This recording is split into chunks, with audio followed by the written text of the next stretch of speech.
মুর্শিদ আমার হুজুরের সাকি মহিমা জাহানে বহল্লার মাহে বাবা কি হইছে গোলামের ভূত খুললা বল। আমি মসজিদে 10 টাকা দান করতে চাই, তবে আমার কাছে গ্যাস নাই, আমার কাছে অনলাইন আছে, আমি কি পেমেন্ট করতে পারবো? কি পারবি গোলামের ভূত, কেন পারবি না? না রে তকবীর। তক্তি আল্লাহ তোমার এক গোলামের ভূত বান্দির বাচ্চা আমাকে এই মসজিদে 10 টাকা দান করতে দিয়েছে।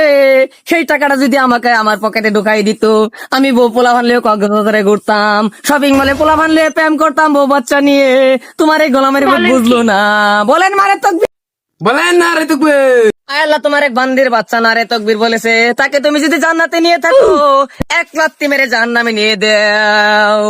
বলো সুবহানাল্লাহ। হুজুর আমার বিয়ে হয় না কেন? তোর আমি প্রেম করতে পারছি না কেন? আল্লাহ তোমার এক বান্দির বাচ্চা বলে বিয়ে করতে পারছে না, আর এক বান্দির বাচ্চা বলে লাইন মারতে পারছে না। ওরা কি জানে না আমি কি বিয়ে করতে? আমি এখনো বিয়ে করছি না। যাবেন গেছিলাম বিয়ে করতে, শ্বশুর শাশুড়ি আমাকে জুতা মারিয়ে তাড়িয়ে দিচ্ছে।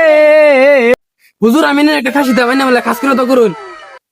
এই বান্দির ভূত তুই কি বললি? আমি কেন কাজ করে দোয়া করব না? पकड़ मारो जो पकड़ भोसड़ी पकड़ ले पहन के लौड़े